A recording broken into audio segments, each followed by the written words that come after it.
My name is Samantha Swindler.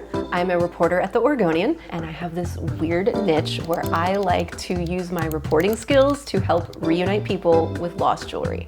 So one of the cases that I'm working on now is a lady who found a class ring when she was cleaning out her mother's things after her mother passed away. It doesn't seem to match up with anybody in her family. She has no idea where it came from. This ring was in a box of my grandmother's pins and just little jewelry items. I knew it was a class ring, but I couldn't read it. And I really wasn't particularly interested because I had the monumental task of cleaning out my parents' house. So I just stuffed it into another box and packed it up and moved it down here. And then, having seen the story last fall, I said, why don't we dig out that ring and try to find out more about it? So here's what I know about the ring just based on looking at it. It's from 1957. It has the year stamped on either side. It belonged to somebody with the initials SM. That's on the face of the ring. And based on the style of the ring, I know that it belonged to a boy who graduated that year. Obviously somebody cared about it and they lost it. So it would be really nice to reunite the ring and its owner. I'm just tickled pink that we have it and we can give it to you, and hopefully you can discover some of the answers. Bronwyn thought the letters in the ring were initials for a school, possibly CIHS.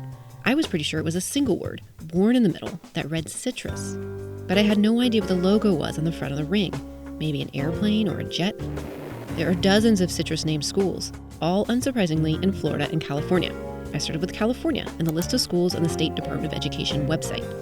Many were easy to rule out because they didn't exist in 1957. None seemed like a match. So I moved on to Florida.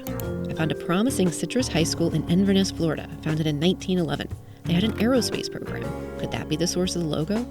I called the school, but was told there were no graduates that year with the initials SM.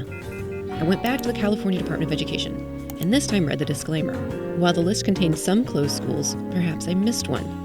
On classmates.com, I found a school that I hadn't seen before, Citrus Union High School in Glendora, which closed in 1958. I emailed the school's alumni association, and they sent me photos that included an image of the school's bell tower, which was the same image on the front of the ring. The Glendora Public Library emailed me a photo from the 1957 yearbook. 3 boys graduated that year with the initials SM. Stanley McCullough, who had lived in Southern Oregon but had passed away. Steve Martinez, who is alive and has spent his entire life in Southern California. And Steve McClellan, who records show had lived in Sandy, Oregon. Now, Bronwyn's grandparents had lived in Southern California, but they also owned property in Sandy on Marmot Road. The address I found for Stephen was next door. It turns out there are 2 houses on Bronwyn's family property, and they occasionally rented out the smaller A-frame cabin. In the 1980s, the McClellans lived there. Stephen died of a heart attack in 1984 at age 45. So I tracked down his family about the ring. I had a hard time reaching anybody with the family, but I did send a message to Steve's surviving sister. She passed my message along to his son, and his son called me back. Hi. You knew all the right things, like Marmot Road and stuff like that, and I'm like going, well, but at first I thought like this ring, but I'm gonna need, you know, a credit card number, right? And I'm just like going, well, I mean, this is him. I mean, it's the only thing that makes sense. It had to have ended up in that A-frame on Marmot Road. But here it is today. That's what, yeah. Yeah, and I don't know when they've added the dormers and the skylights. They actually did that when we lived there. Did they? In fact, okay, this was my bedroom here. I graduated from Sandy High School in '81, so we probably left there in 1980. And I think we lived there for 2.5 years, something like that. You know, my dad and I had a typical teenage, you know, father-son relationship. You know, I thought he was a jerk and didn't know anything, and he thought I was, you know, unappreciative and so on and so forth. And unfortunately, he died very young. I've tried so hard to glean what I could over the years from different family members.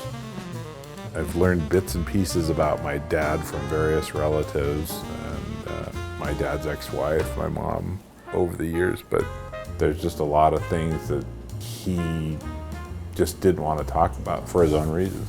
My dad had so few possessions. To me, the thing that's most valuable is just what I can remember. I just feel like I have solved a mystery of the cosmos that nobody else was going to bother to solve.